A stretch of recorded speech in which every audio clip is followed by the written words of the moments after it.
नमस्कार प्यारे साथियों, मैं सुशील जादौन आप सभी का स्वागत करता हूं, आप सभी का अभिनंदन करता हूं।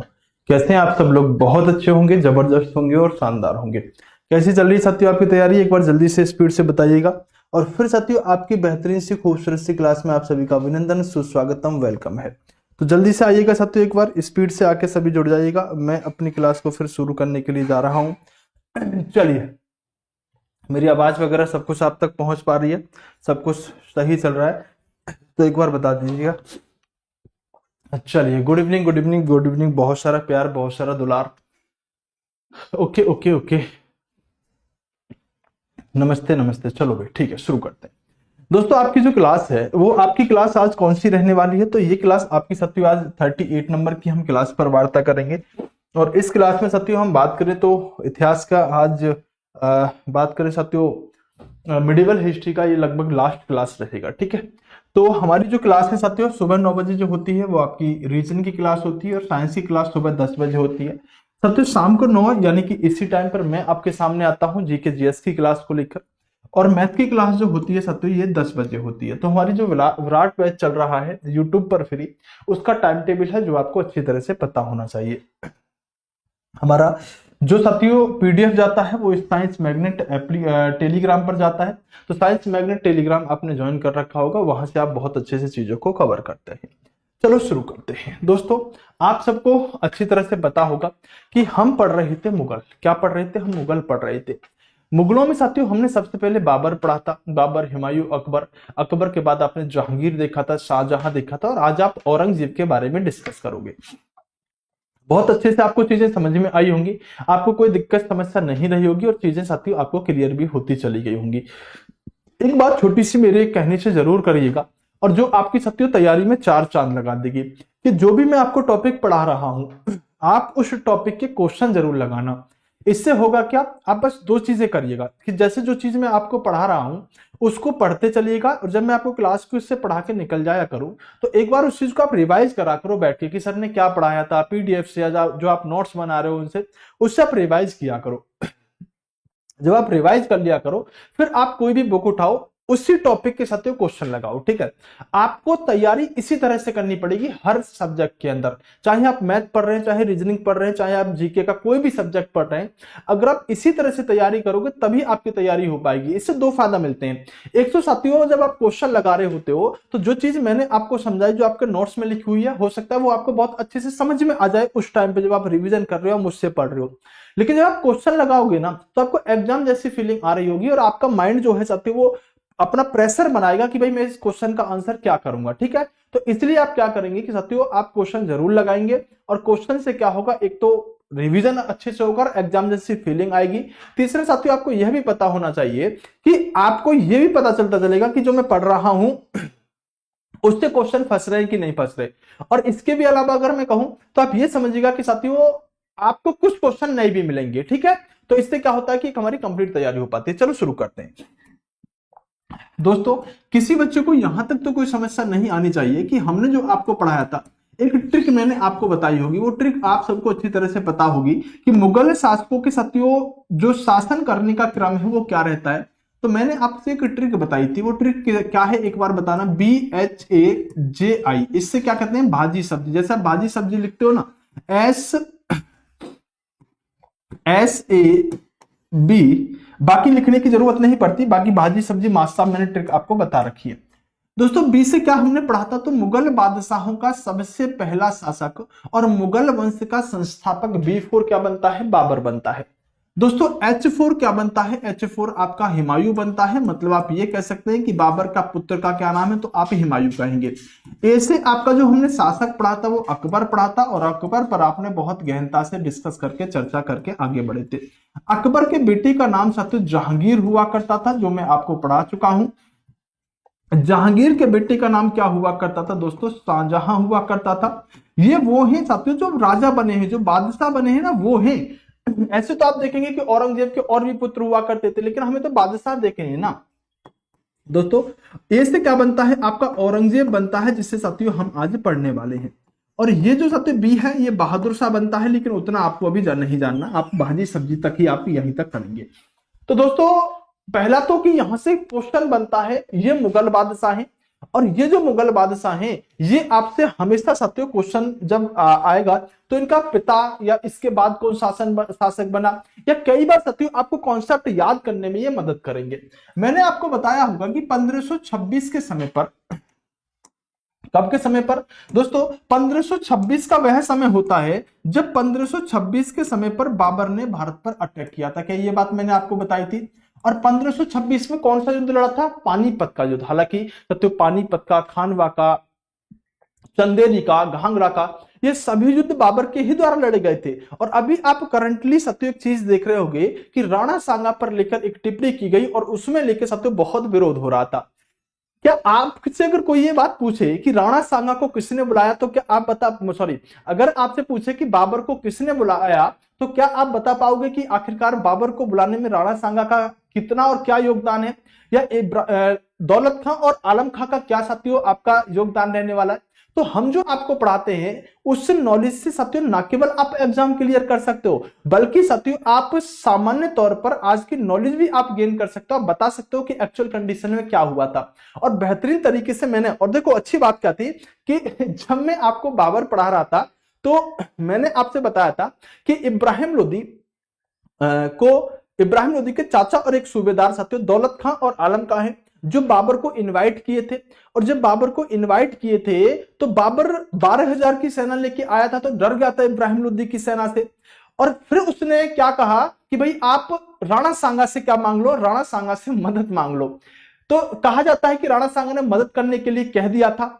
और फिर अच्छा ये हुआ कि मैं ये बात आपको बता के चला कि ये राणा सांगा से मदद वाली बात सिर्फ बाबरनामा में मिलती है, बाकी इतिहासकार इस बात को नहीं लिखते। उस दिन मैंने आपको ये बात बताई होगी। और दोस्तों अभी इतना विवाद हो गया, तो मुझे तो पता था कि इतिहास के अंदर किस बात पर विवाद होता है, इसलिए हम साथियों थॉट बहुत समझ के पढ़ाते हैं, समझ रहे हो ना। इसलिए मैंने बता दिया था कि राणा सांगा से जो मदद करने की बात है ना बाबर की, वो सिर्फ बाबर ही अपनी बाबरनामा में लिखता है कि हाँ राणा सांगा ने कहा था कि मैं मदद करूंगा। बाकी इतिहासकार तो कहते हैं भाई राणा सांगा को क्या जरूरत थी। और मैंने आपको बताया होगा कि इब्राहिम लोदी को साथियों खतौली के युद्ध में और बेरी धौलपुर के युद्ध में राणा सांगा हरा चुके थे। ये बात साथियों आजकल के इतिहास में चल रही। चलो 1526 से लेकर, और साथियों यहां औरंगजेब की जो मृत्यु होती है वो 1707 तक होती है। तो 1526 से 1707 तक का जो समय है उसमें मुगल वंश के प्रतापी शासक गद्दी पर बैठे हैं, मतलब ताकतवर शासक गद्दी पर बैठे हैं। जबकि औरंगजेब के बाद जो उत्तर मुगल काल होता है वो शासक ज्यादा ताकतवर नहीं रहे, वो शासक जो थे बहुत कमजोर थे। तो इसलिए साथियों इस 1707 तक के समय को हमें अच्छे से पढ़ना होता है।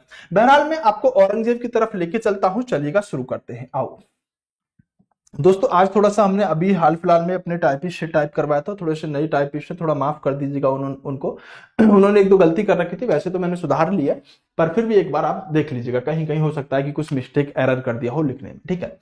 दोस्तों औरंगजेब जो है, वैसे तो कहा जाता है कि इतिहास के अंदर औरंगजेब की 3 शादियां हुई थी। अधिकतर इतिहासकार ये कहते हैं कि औरंगजेब की सिर्फ एक ही शादी हुई थी, लेकिन अगर आप गूगल वगैरह पे देखोगे तो औरंगजेब की अन्य शादियों के बारे में भी जानकारी आपको मिल जाती है। औरंगजेब की जो शादी हुई थी वो एक महिला से हुई थी जिसका नाम हुआ करता था दिलरास बानो बेगम, मतलब दिल को रास आ गई थी, इसलिए इसने भाई दूसरी शादी ही नहीं की होगी, ऐसा इतिहासकार लिखते होंगे।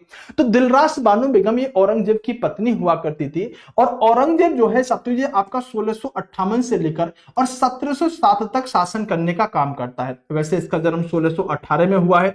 इस व्यक्ति को साथियों आलमगीर के नाम से भी जाना जाता है, और इस व्यक्ति को कहते थे जिंदा पीर। क्या कहते थे? जिंदा पीर कहते थे। दरअसल औरंगजेब की अगर आप विचारों को जानो, औरंगजेब की अगर आप कंडीशन स्थिति को समझो, उसकी प्रशासनिक व्यवस्था को समझो, तो औरंगजेब जो हुआ करता था ये एक नंबर का कट्टर मुसलमान हुआ करता था।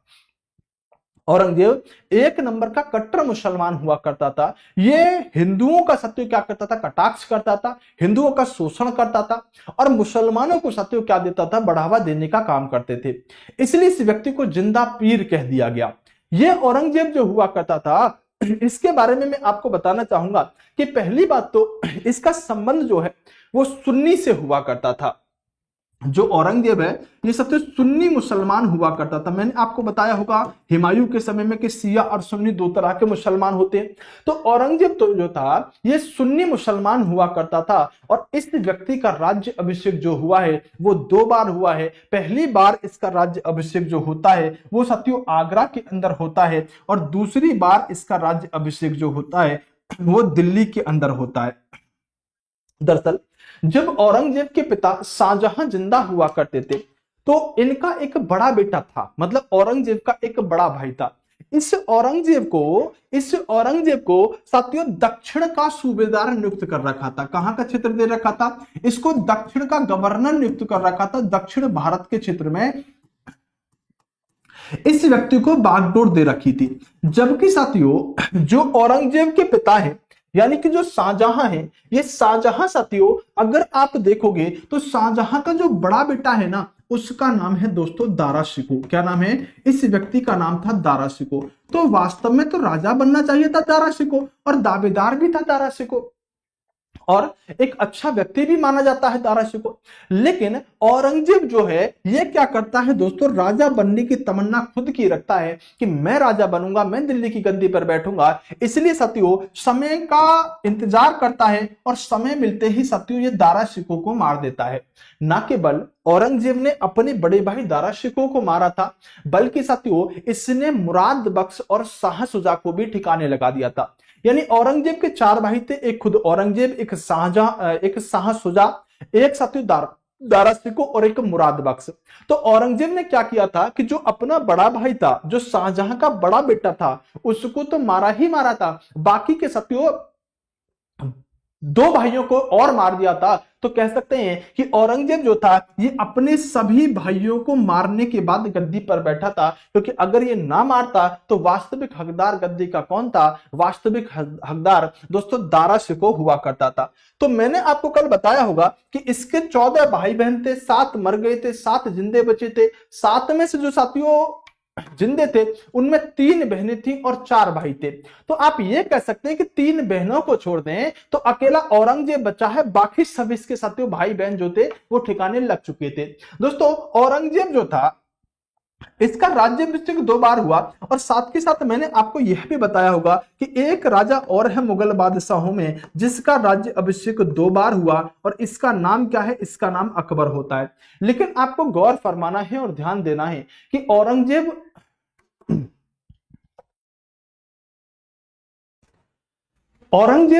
और अकबर दोनों का राज्याभिषेक 2 बार हुआ है, लेकिन औरंगजेब का ऑफिशियल रूप से 2 बार राज्याभिषेक हुआ है, जबकि अकबर जो है उसका समय की डिमांड थी, इसलिए सत्यो कालानौर के अंदर बैरम खान ने उसका आनंद फानन में राज्याभिषेक कर दिया था।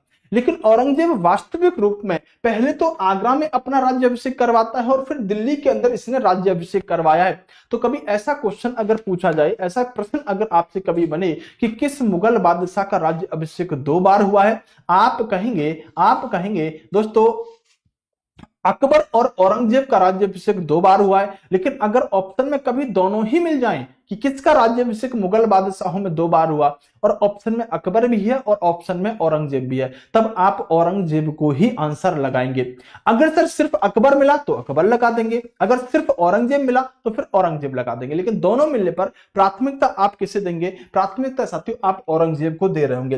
दोस्तों मैं आपको बताना चाहूंगा कि औरंगजेब जो हुआ करता था इसने साथियों बीजापुर और गोलकुंडा तक के क्षेत्र में साथियों क्या कर लिया था? अधिकार कर लिया था। मतलब दक्षिण भारत पर इसने पूरी तरह से अपने शासन को स्थापित कर दिया था।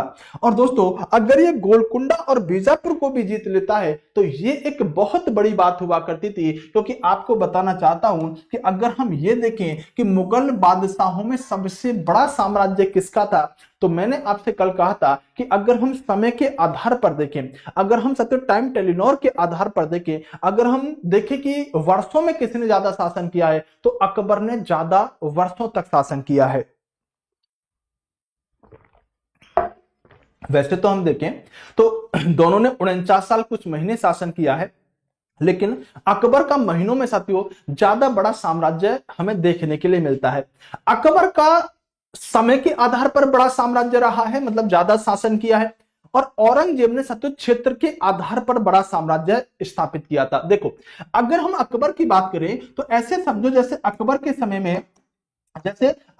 समय में मान लो सत्यो यहां पर कितने 12 राज्यों पर शासन करता था अकबर। मतलब जब अकबर गद्दी पर बैठा था तो मुगल बादशाहों की सल्तनत जैसे समझो 12 राज्यों उनके अंडर आते थे। लेकिन जब अकबर बैठा तो अकबर ने सत्यो 3 साम्राज्य और जोड़ दिए मान लो। तो सत्यो जहांगीर के समय में जो साम्राज्य रहा मुगलों का वो 15 राज्यों में रहा। वहीं सत्यो अगर हम शाहजहां की बात करें तो शाहजहां ने अपने साम्राज्य को 18 राज्यों में फैला दिया। यानी मैं ये कह सकता हूं कि अगर हम ये देखें ना कि तो अकबर से ज्यादा साम्राज्य तो दोस्तों इस शाहजहां का फैला हुआ था। अकबर जहां मात्र 15 राज्यों पर शासन करके गया था ना, वहां से तो देखें तो सत्य शाहजहां ने 18 राज्यों पर शासन किया है। मतलब अकबर से भी बड़ा साम्राज्य शाहजहां का हुआ करता था। लेकिन जब औरंगजेब आया, जैसे मैंने कहा बीजापुर, गोलकुंडा, इन सब पर भी सत्य इसने अधिकार कर लिया। तो कहा जाता है कि जो औरंगजेब का शासन हुआ करता था ये सत्य आपका 20 से 21 राज्यों पर हुआ करता था। तो मैंने आपको कल भी एक बात बताई थी कि अगर सत्य हम समय के आधार पर देखें, अगर किसके आधार पर देखें, अगर हम सत्य समय अनुसार देखें या समय के आधार पर देखें तो समय के आधार पर किसका बड़ा साम्राज्य है, तो आप कहेंगे समय के आधार पर सत्य अकबर का बड़ा साम्राज्य है। लेकिन अगर हम कहें कि किसका क्षेत्र के आधार पर बड़ा साम्राज्य है तो देखो सत्य औरंगजेब ने 20 से 21 राज्यों पर शासन किया है। इवन शाहजहां भी 18 राज्यों पर शासन करके आया है, जहां पर अकबर सिर्फ 15 राज्यों पर शासन कर रहा था। चलो बात समझ में आ गई। हाँ बेटा, तभी थोड़ा फायदा है।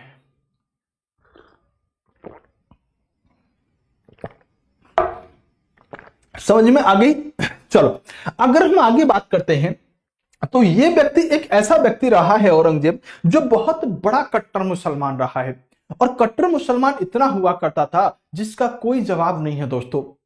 अगर आप आज के समय में देखोगे तो बच्चा जो कमेंट कर रहा है मराठा मराठा, ऐसे समझो सकते हो महाराष्ट्र के लोगों को औरंगजेब के नाम से ऐसी दुश्मनी हो गई है कि जहां भी औरंगजेब का नाम आता है वहीं पर लोग साथियों जय भवानी जय महादेव के नारे लगाने शुरू कर देते हैं। मतलब कि मराठा ना केवल महाराष्ट्र के लोगों पे बल्कि साथियों संपूर्ण देश के लोगों के अंदर क्या है कि साथियों औरंगजेब के लिए नफरत बढ़ती जा रही है। क्योंकि जब से छावा मूवी आई है तब से आपने देखा होगा कि साथियों औरंगजेब की बहुत सारी सच्चाइयां सामने आई हैं। ऐसा नहीं है कि ये सच्चाइयां पहले नहीं थी, लेकिन हमें परिपक्वता नहीं थी, हमें आइडिया अनुमान नहीं था कि इन मुगलों ने ऐसा किया है। दोस्तों जब भी हम किसी शासक को पढ़ाएंगे आपको इतिहास कहां से मिलेगा भाई, हमारे द्वारा पढ़ाया हुआ ही आपको जानने के लिए मिलेगा।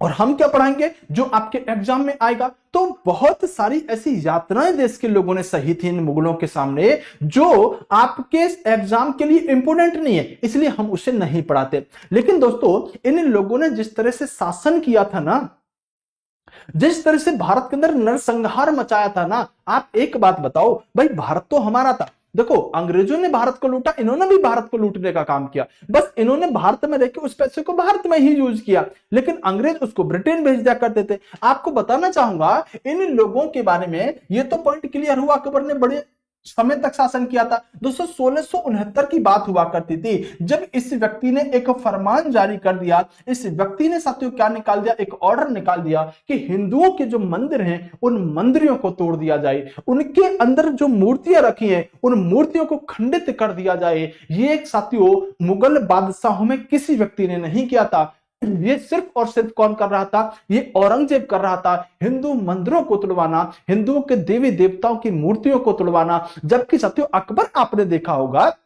हमारे लिए तो ना अकबर सही है ना औरंगजेब सही है ना बाबर सही है, लेकिन अगर हम कंपेयर करें तुलना करें तो फिर भी अकबर जो था वो साथियों कहीं ना कहीं हिंदुओं को साथ लेके चलने की कोशिश करता था, तभी तो इतने वर्षों तक शासन किया था। वो व्यक्ति जैसे उसने तीर्थ कर समाप्त कर दिया, तीर्थकर किस पे लगता था? हिंदुओं पर लगता था। जो लोग सत्यो यात्रा, धार्मिक यात्रा करने के लिए जाते थे, जब वापस लौट के आते थे तो साम्राज्य में घुसने से पहले हिंदुओं से तीर्थ कर वसूला जाता था। अकबर ने कहा भाई जब इस्लाम धर्म के लोग हज पर जाते हैं उनसे तो कर नहीं लिया जाता, तो फिर हिंदुओं से क्यों लिया जा रहा है? तो उसे तीर्थ कर हटा दिया था, जजिया कर अकबर ने हटा दिया था। तो कहीं ना कहीं दोस्तों अकबर जो था वो हिंदू मुसलमानों को साथ लेके चल रहा था। भले ही बढ़ावा हिंदुओं को नहीं दे रहा होगा, लेकिन फिर भी सत्यो उतनी यातनाएं नहीं सहनी पड़ रही होंगी अकबर के समय पे लोगों को। इस व्यक्ति ने क्या फरमान निकाल दिया? हिंदू मंदिरों को तोड़ दिया जाए, मूर्तियों को सत्यो खंडित कर दिया जाए। आप बताओ उस समय भारत के लोगों की क्या दुर्दशा रही होगी जब भगवान के मंदिर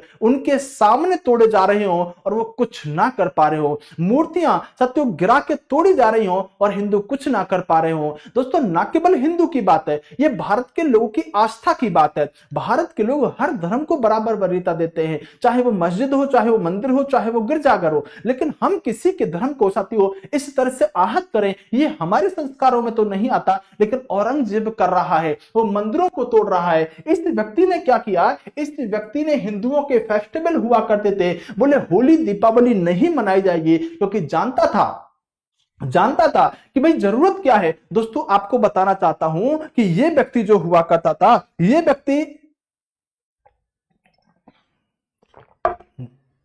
हिंदुस्तान जो हुआ करता था, ये साथियों हिंदुस्तान को साथियों दारुल हर्ब से, किससे? दारुल हर्ब हुआ करता था हिंदुस्तान। ये दारुल हर्ब से इस हिंदुस्तान को सत्य दारुल इस्लाम में बदलना चाहता था। किसमें? दारुल इस्लाम में बदलना चाहता था। कहने का मतलब ऐसा है जैसे आज के समय पर आप कई बार देखते होंगे कि दारुल इस्लाम क्या है, दारुल हर्ब क्या है। तो दोस्तों दारुल हर्ब था जब हिंदुओं का शासन हो, हिंदुओं का हिंदुस्तान हो, हिंदुओं को वरीयता दी जाए, मतलब हिंदुस्तान का नाम हिंदुस्तान है, मतलब वो हिंदुओं की भूमि रही होगी। हालांकि इतिहास के पीछे जाएंगे तो वो अलग मामला है, मैं कभी समझाऊंगा आपको कि हिंदुस्तान इसका नाम क्यों पड़ा। लेकिन जो बड़ा संख्या था भारत के अंदर वो हिंदुओं का हुआ करता था। इसने कहा मैं इस राष्ट्र को दारुल इस्लाम में बदल दूंगा, मैं इस हिंदुस्तान को मुसलमानों का देश बना दूंगा। इसलिए क्या कह रहा है? मंदिरों को तोड़ दो, यहां पर होली दीपावली के त्योहार पर रोक लगा दो, क्योंकि दारुल इस्लाम का झंडा हमें ऊंचा करना है, इस राष्ट्र को इस्लामिक राष्ट्र बनाना है। ऐसा औरंगजेब सत्य करने की कोशिश कर रहा है। इस व्यक्ति ने क्या किया कि यह व्यक्ति जो हुआ करता था, ये व्यक्ति थोड़ा अलग मिजाज का हुआ करता था। इस व्यक्ति ने साथियों जितने भी सत्य लोगों के शौक हुआ करते थे, नाचना गाना, ये सब संगीत का जो साथियों शौक हुआ करता था, इस व्यक्ति ने इस सब पर रोक लगवा दी। किस पर? साथियों इस व्यक्ति ने संगीत पर रोक लगवाने का काम किया था। मतलब संगीत, नाचना गाना, इन सब पर रोक लगवा दी। जबकि ये खुद जो हुआ करता था, ये खुद साथियों एक तबला वादक हुआ करता था, ये अच्छा तबला बजाने वाला हुआ करता था, तबला बजाया करता था, तबला प्रेमी था। लेकिन दोस्तों इस व्यक्ति ने भारत के अंदर सत्य संगीत पर बैन लगवा दिया, इसने जुआ पर रोक लगवा दी, शराब पीना, क्योंकि मैंने आपको क्या बताया कि दारुल इस्लाम बनाने जा रहा है राष्ट्र को, और अगर दारुल इस्लाम बनाएगा तो दारुल इस्लाम के अंदर मतलब इस्लाम धर्म के अंदर शराब हराम मानी जाती है। तो इसने क्या कहा कि हमारे इस भारत के अंदर जो होगा ना वो इस्लाम के नियमों के अनुसार शासन होगा, और इस्लाम में शराब हराम है, तो बोला शराब को बंद कर दो, जुआ खेलना अगर बैन है कुरान के अंदर तो इसको बंद कर दो। इन सबको बैन करने की कोशिश ये व्यक्ति कर रहा था। दोस्तों अगर मैंने आपसे कहा एक अच्छा तबला वादक हुआ करता था, कोई बच्चा क्या मुझे बता पाएगा कि अकबर किस वाद्य यंत्र को बजाया करता था? अकबर किस वाद्य यंत्र को बजाया करता था? अकबर का वाद्य यंत्र क्या था? जल्दी से एक बार कमेंट करिएगा। दोस्तों इस व्यक्ति के समय में एक खास बात हुआ करती थी कि इस व्यक्ति ने जब शासन किया तो इस व्यक्ति के समय पर दोस्तों सबसे अधिक हिंदू लोगों को इसने कहां रखा? अपने सेना और दरबार के अंदर रखा। दोस्तों यहां पर थोड़ा हमें समझने की कोशिश करनी पड़ती है, थोड़ा सा हमें साथियों दिमाग लगाने की जरूरत पड़ती है। जैसे मैंने आपको बताया होगा कि जब मैं आपको 1857 की क्रांति पढ़ा रहा था, जब मैं आपको 1857 की क्रांति पढ़ा रहा था, एक भी बच्चे का क्वेश्चन सही नहीं आ रहा कि अकबर किस वाद्य यंत्र को बजाता था, एक भी बच्चे का। बहुत बढ़िया, एक बच्चा है साथियों, इसका नाम है सिंपल राजपूत करके, सिंपी राजपूत कुछ ऐसा लिख रहा था। हाँ, ये नक्कारा नाम का साथियों वाद्य यंत्र बजाया करता था, ना तबला ना वीणा, कौन सा, नक्कारा नाम का वाद्य यंत्र हुआ करता था, उसको अकबर बजाया करता था। तो दोस्तों जैसे मैं 1857 की क्रांति को पढ़ा रहा था, उसी समय मैंने आपसे कहा था कि अंग्रेजों के एक लीडर साथियों हीरोज की क्या हुआ करती थी, हीरोज का एक स्टेटमेंट हुआ करता था कि भारत की एक ऐसी महिला जो मुझसे मर्दों की तरह लड़ी। तो जब इस स्टेटमेंट को शुरू में लोगों ने देखा, जब इस स्टेटमेंट को साथियों शुरू में लोगों ने पढ़ा, तो कहा कि यार वाह, ये तो भारत के लोगों की बढ़ाई कर रहा है, ये भारत की महारानी रानी लक्ष्मीबाई की बढ़ाई कर रहा है, बहुत उससे साथियों अपना अच्छी बात समझ के लोग पढ़ते थे। लेकिन सच क्या निकला कि वो भारत के मर्दों को चैलेंज कर रहा था कि भारत में कोई मर्द ही नहीं था, एक ये महिला थी जो मुझसे मर्दों की तरह लड़ी। ये व्यक्ति जो अपने दरबार में हिंदू दरबारियों को रख रहा है और हिंदू सैनिक रख रहा है, ये क्या चाहता था कि मैं शासन करूंगा, मैं शासन करूंगा, लेकिन मरने के लिए तुम्हें आगे करूंगा। जहां आवश्यकता पड़ती थी, जहां मरने मारने की बात थी, हिंदुओं को आगे कर दिया करता था। दरबार में सत्य जितने भी सत्य इसे लगता था कि कुरान के अंदर यह काम सही है और हिंदू धर्म के अंदर यह बात गलत है, तो वो काम हिंदुओं से ही करवाने की कोशिश करता था। इसलिए इस व्यक्ति ने अपने दरबार में सबसे अधिक हिंदू दरबारी रखे और सबसे अधिक सत्य हिंदू सैनिक अपने दरबार में रखने का काम किया करता था। यह आपका औरंगजेब हुआ करता था। ठीक है, क्लियर हुई बात?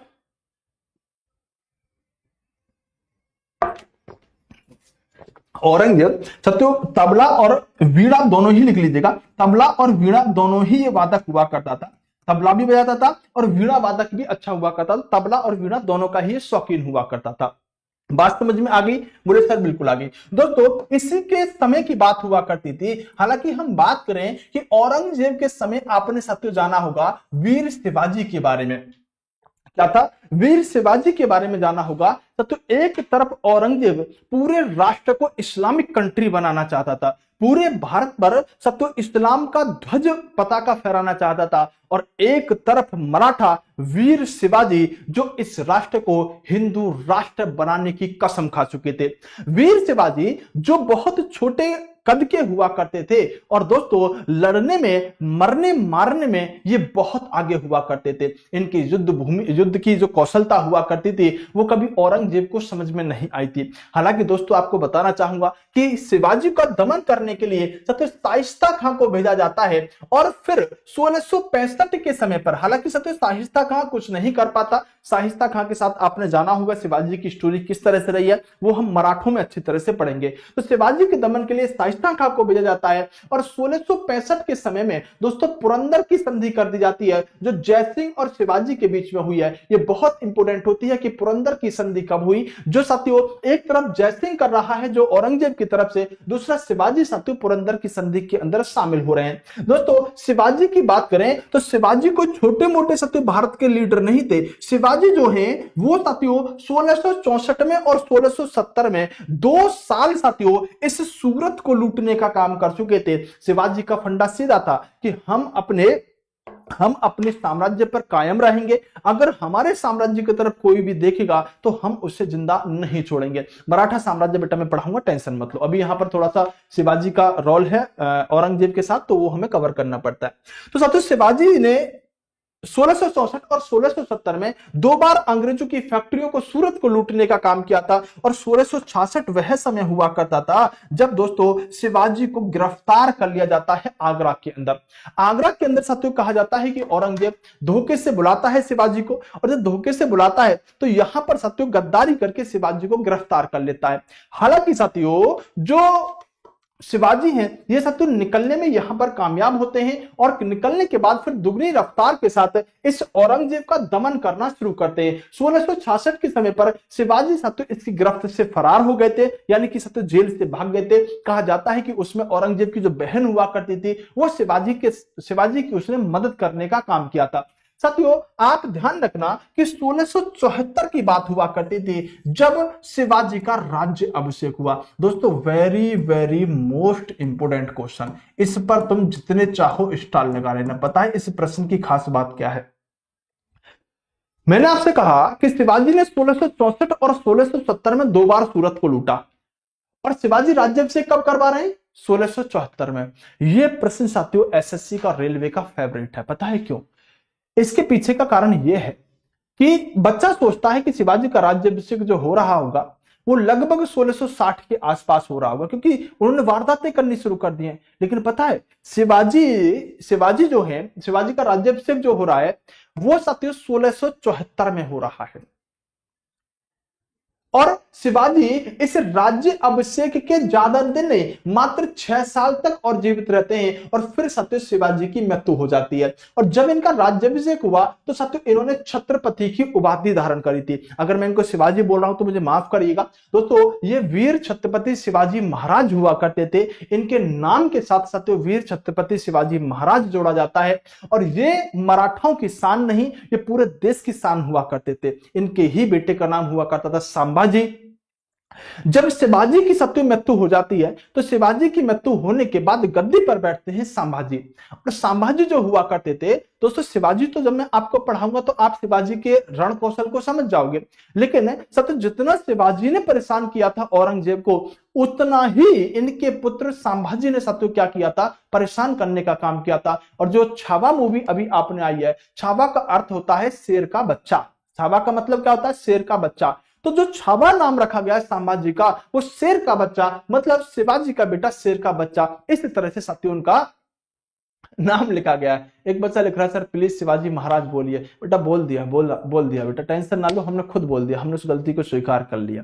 हम क्षमा चाहते हैं हम क्षमा चाहते हैं। हमने उनके नाम के आगे महाराज भी लगा दिया, छत्रपति भी लगा दिया और शिवाजी हमने सम्मान के साथ बोल दिया। हम तो कोई चीज नहीं है बेटा।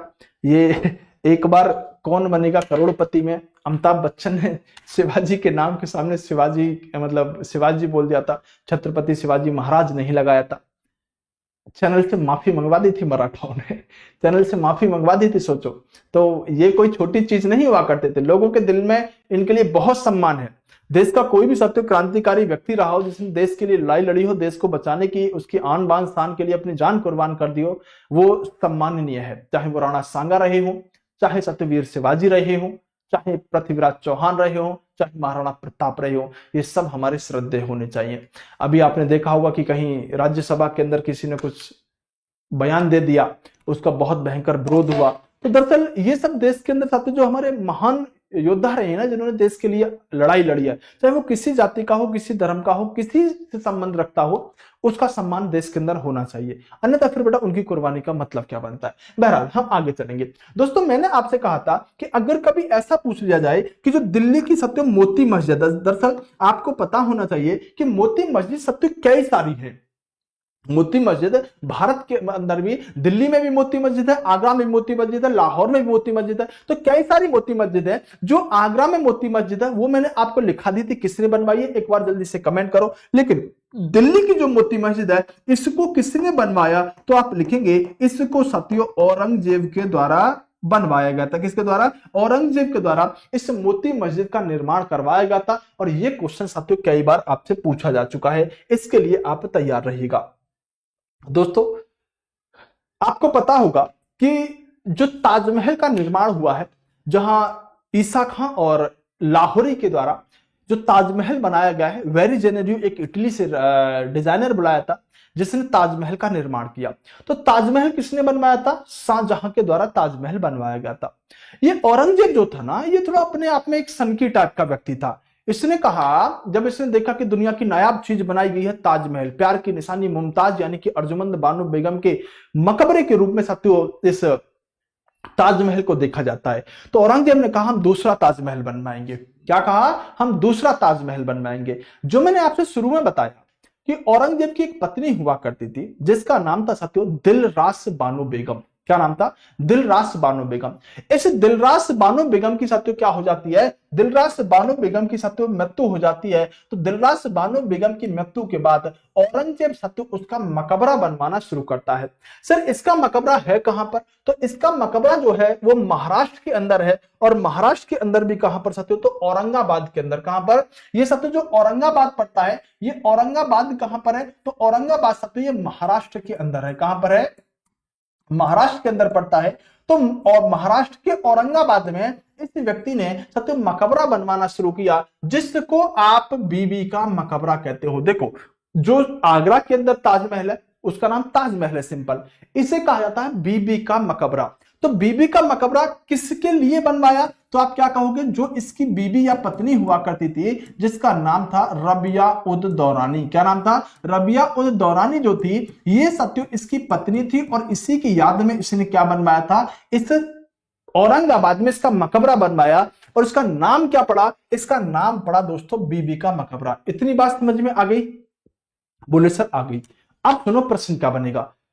अगर प्रश्न आपसे बने कि दूसरा ताजमहल कहां पर अवस्थित है, तो आंसर क्या दोगे?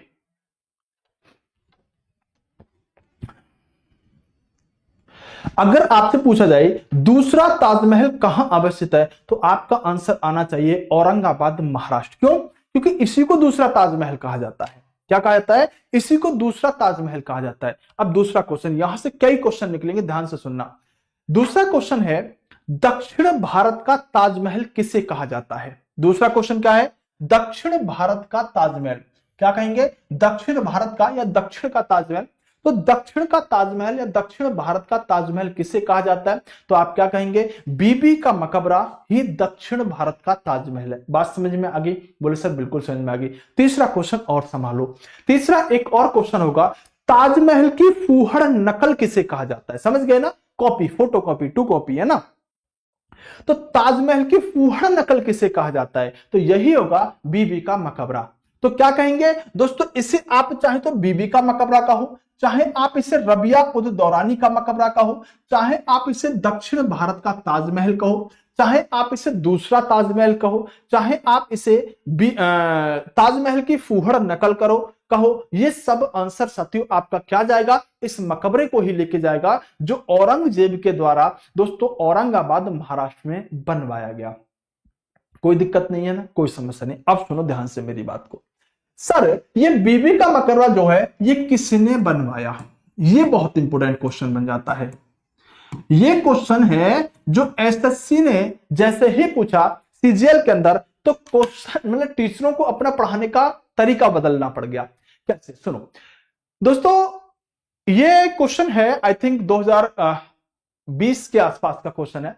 एसएससी ने, सीजीएल ने इस क्वेश्चन को पूछा, और क्वेश्चन सिर्फ सिंपल था कि बीबी का मकबरा किसने बनवाया? तो 99.9% का बच्चा का आंसर था दोस्तों औरंगजेब। इवन टीचर भी इसको औरंगजेब ही पढ़ा के चलते थे। इवन आज भी बहुत सारे टीचर इसको औरंगजेब ही पढ़ाते हैं। लेकिन एसएससी ने इसका आंसर क्या माना? एसएससी ने इसका आंसर जो माना, वो साथियों आजम शाह को माना। किसको माना? ध्यान से सुनना, मैं बहुत सारी बात बताने वाला हूं आपको। एसएससी ने इसका आंसर क्या माना? एसएससी ने इसका आंसर आजम शाह माना। तो सर आप हमें ये बताओ कि अगर हमसे ये पूछ लिया जाए, पहली बात तो सर आजम शाह कौन आ गया ये? दूसरी बात सर हमसे पूछा जाए तो हम क्या आंसर लगाएंगे? क्यों? क्योंकि दोस्तों इसमें आपको टीचर हो सकता है आज भी क्या पढ़ा रहे हो, जो अपडेटेड नहीं होंगे, वो आज भी यही आपको लिखवाएंगे कि बीबी का मकबरा औरंगजेब ने बनवाया। बच्चों ने चैलेंज किया कि भाई ये क्वेश्चन गलत है, कमीशन ने कह दिया ये क्वेश्चन ही सही है और आंसर भी सही है। दरअसल औरंगजेब के 8 बेटे हुआ करते थे। अगर हम इतिहास की बात करें तो औरंगजेब के 1-2 बेटा नहीं था, 8 बेटों का इतिहास मिलता है कि इसके 8 बेटे हुआ करते थे, जिसमें शहजादा मोहम्मद भी था, बहादुर शाह भी था, और साथियों अगर हम बात करें तो ये आजम शाह भी हुआ करता था, ये रहा आजम शाह, और शहजादा भी हुआ करता था, शहजादा मोहम्मद अकबर इससे कहा करते थे। अकबर मतलब औरंगजेब का भी बेटा था। अगर छावा मूवी आपने देखी हो तो वहां अकबर का जिक्र है, दरअसल वो इसका बेटा था। एक अकबर पहले भी था, ठीक है। तो दरअसल इसको शहजादा मोहम्मद अकबर कहते हैं, ठीक है। दरअसल जो आजम शाह है ना, जो आजम शाह है, ये औरंगजेब का बेटा है, और बीबी के मकबरे को बनवाना शुरू कर दिया था औरंगजेब ने। ध्यान से सुनना, मैं सारे डाउट को क्लियर कर देता हूं। बीबी के मकबरे को यानी रबिया उद दौरानी के मकबरे को, दक्षिण भारत के ताजमहल को औरंगजेब ने बनवाना शुरू कर दिया था। लेकिन औरंगजेब इस मकबरे को पूरा नहीं करवा पाया, इसे कंप्लीट नहीं करवा पाया। तब कंप्लीट आके करवाया इसके बेटे साथियों आजम शाह ने। तो इसलिए जब आपको ऐसा क्वेश्चन पूछे कि बीबी का मकबरा किसने बनवाया, और अगर साथियों औरंगजेब भी ऑप्शन में हो और आजम शाह भी ऑप्शन में हो, तो आपको आजम शाह ही आंसर लगाना पड़ेगा। अगर औरंगजेब ऑप्शन में हो तब भी। क्यों? क्योंकि कंप्लीट करवाया है आजम शाह के ही द्वारा। लेकिन अगर कभी ऐसा क्वेश्चन पूछ लिया जाए कि बताओ बीबी का मकबरा या रबिया उद्दौलानी का मकबरा दोस्तों किसने बनवाया, और साथियों अगर आजम शाह ऑप्शन में ना हो तब आपकी मजबूरी है, आपको औरंगजेब ही ऑप्शन लगाना पड़ेगा। यानी अगर साथियों दोनों दिए गए हों, अगर दोनों दिए गए हों तो प्राथमिकता जिसने पूरा करवाया है ना हम उसे देंगे, और अगर साथियों एक दिया जाएगा तो जो भी दिया जाएगा हम उससे आंसर लगा देंगे। बात समझ में आ गई? कोई दिक्कत तो नहीं है? समझ में आ गई ना? क्वेश्चन में डाउट तो नहीं रहेगा? बीबी का मकबरा किसने बनवाया, क्या क्या इसके नाम है, समझ में आया? दोस्तों 1707 वह समय हुआ करता था जब इस औरंगजेब की सत्य मृत्यु हो जाती है, और औरंगजेब की मृत्यु हम यूं कह सकते हैं कि दोस्तों ये मुगलों का पतन की शुरुआत थी। जब तक औरंगजेब ने शासन किया, बहुत भयंकर शासन किया, जबरदस्त इस व्यक्ति ने शासन किया, और जबरदस्त इस तरह से कि इसने सत्य अंग्रेजों से भी टक्कर ली थी। आपको पता होना चाहिए कि औरंगजेब ही एक ऐसा व्यक्ति था जिसने सत्य अंग्रेजों पर जजिया कर लगाया था, और ये पॉइंट मैं आपको लिखा चुका हूं जब मैं आपको अंग्रेज पढ़ा रहा था।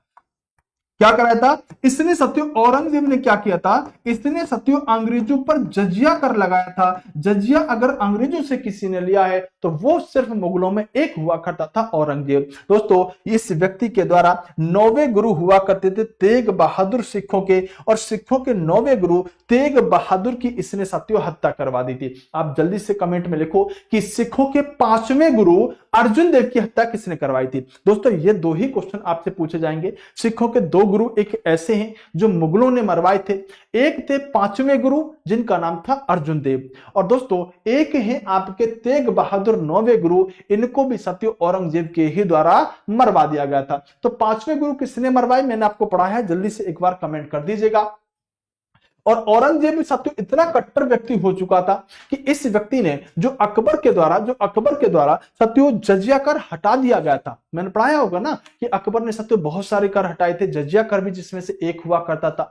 तो इस व्यक्ति ने क्या किया, इस व्यक्ति ने सत्य उस जजिया कर को, जजिया टैक्स को फिर से लागू कर दिया था, और ये जजिया कर लगाने वाला व्यक्ति हुआ करता था। दोस्तों इस व्यक्ति के समय पर सबसे अधिक मनसबदार हुआ करते थे। वहीं अगर मैं आपसे याद करा चुका हूं तो बताना सत्य, अगर कहे कि मनसबदारी प्रथा किसने शुरू करी थी, कौन सी मनसबदारी प्रथा शुरू करने वाला व्यक्ति कौन था, तो मनसबदारी प्रथा शुरू करने का श्रेय सत्य अकबर को जाता है। लेकिन सबसे अधिक मनसबदार किसके समय में रहे हैं, तो सत्य औरंगजेब के समय में सबसे ज्यादा मनसबदार रहे हैं। यह व्यक्ति क्या कहता है कि रुपयों की ढलाई जो होगी वो बहुत ज्यादा लिमिट में करवानी शुरू कर दी, तो इसी व्यक्ति के समय पर रुपयों की सत्य ढलाई इस व्यक्ति ने सत्य करवानी बंद कर, मतलब इससे सबसे ज्यादा रुपयों की ढलाई करवानी शुरू कर दी थी। इस व्यक्ति के द्वारा कुछ प्रथाएं हुआ करती थी जो इसने बंद करवा दी। इसने कहा कि जो भी काम कुरान के अंदर या जो भी काम सत्य हमारे इस्लाम धर्म के अंदर वाजिब होगा ना, वही काम भारत के अंदर चलेगा। इसने सत्य भारत के अंदर एक व्यवस्था हुआ करती थी सिजदा पैबोस, आपको अगर याद हो तो बताना सिजदा पैबोस किसने शुरू किया था। इसने सिजदा पैबोस को बैन कर दिया, इसे बंद कर दिया, रोक दिया। इस व्यक्ति ने एक व्यवस्था चलाई थी, ये बताना किसने चलाई थी। इस व्यक्ति ने जो तुलादान की व्यवस्था हुआ करती थी, उस तुलादान की व्यवस्था को भी इस व्यक्ति ने सत्यो समाप्त करने का काम किया था। और इसने सत्यो जो नवरोज त्योहार है उस नवरोज त्योहार पर भी रोक लगवा दी थी। मतलब मैंने आपको एक बात छोटी सी बताई कि यह व्यक्ति जो हुआ करता था ये पूरी तरह से सत्य ये व्यक्ति इस्लामिक कंट्री देश को बनाना चाहता था। इसने सत्य इन सब चीजों को बैन करने का काम किया था। तो सिजदा पैबोस जो है ये किसने चलवाई थी, बलबन ने चलाई थी। नवरोज भी बलबन ने, तुलादान अकबर ने चलाई थी, और एक प्रथा और थी जो इसने बंद करा दी थी, झरोका दर्शन, ये भी अकबर ने शुरू किया था। तो झरोका दर्शन को भी सत्यो इस औरंगजेब के द्वारा क्या कर दिया गया था, बैन कर दिया गया था। तो इन सब चीजों को बैन करने वाला व्यक्ति कौन था, ये औरंगजेब ही था। सिंपल सा फंडा था कि जो चीज इस्लाम धर्म के हिसाब से होंगी वही देश के अंदर चलेंगी, ऐसा कहने वाला ये व्यक्ति हुआ करता था। बहरहाल साथियों आपको मैंने जितनी चीजें बताई हैं उतनी चीज समझ में आई कि नहीं, जल्दी से एक बार बताओ। और इतना ध्यान रखना कि बेटा वीडियो को लाइक सारे बच्चे कर दिया करो। और हाँ, कुछ बच्चों ने अगर आरपीएफ वगैरह का पेपर दिया हो तो आरपीएफ की आज मैंने एक एक्सपेक्टेड कट ऑफ डाली है, वीडियो वाला जो फोल्डर है वीडियो में रिकॉर्डेड फॉर्मेट में डाली है, उसको जाके सारे बच्चे देख लीजिएगा, आपका स्कोर कितना बन रहा है वहां से क्लियर हो जाएगा। और दोस्तों आप सब लोग बहुत प्यार देते हो, लाइक वगैरह खूब करते हो, बशर्ते इस लाइक वगैरह के रेशियो को हमेशा बढ़ाते रहा करो, इसको कम मत होने दिया करो। दोस्तों हमारा जो कोर्स चल रहा है वो कोर्स जो है साथियों 499 का कोर्स चल रहा है, जिसमें साथियों आप जनरल अवेयरनेस का फाउंडेशन कोर्स मुझसे पढ़ सकते हो। अगर आप किसी भी एग्जाम की तैयारी कर रहे हो तो इस बैच के अंदर आप साइंस मैग्नेट एप्लीकेशन पर जुड़ सकते हो। एक बेस्ट और बेहतरीन साथियों आपको कंटेंट यहां मिलने वाला है। इसमें साथियों कंप्लीट आपको थ्योरी मिलेगी, साथ के साथ आपको क्वेश्चन भी मिलेंगे। 2024 के साथ सारे लेटेस्ट क्वेश्चन होंगे, लाइव क्लास मिलेगी, बाद में रिकॉर्डेड देख सकते हो। साथियों इसमें आपको फ्री टेस्ट सीरीज भी मिलेगी साथियों, और पीडीएफ भी मिलेगी, कंटेंट बाइलिंगुअल रहेगा। ये सब फीचरों के साथ साथियों आपको चीजें मिलने वाली है। और अगर आप चाहते हो कॉम्बो बैच लेना चाहते हो जिसमें आपको सभी टीचरों का फाउंडेशन कोर्स मिल जाए, चाहे साथियों विकास सर की बात करें, नीरज सर की बात करें, इवन मेरी सुशील सर की बात करें, शैलेंद्र सर की बात करें, तो फिर आप इस अमाउंट पर इस कॉम्बो बैच को खरीद सकते हो जिसमें आपको सभी का फाउंडेशन कोर्स मिल जाएगा।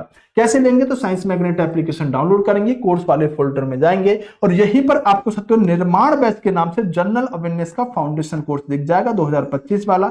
इसे जाके आप बाय कर लेंगे और जैसे ही बाय करेंगे कोर्स आपका साथियों शुरू हो जाएगा।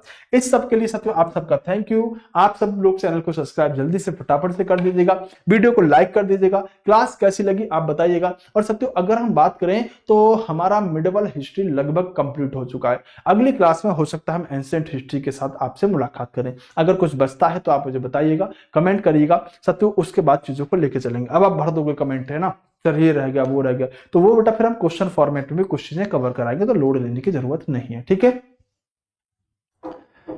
कॉलेज लाइफ कह रहा है संभाजी महाराज नागर हासिर कुछ लिख रहा है, चलेगा। बातें समझ में आ गई? कोई दिक्कत समस्या तो नहीं है?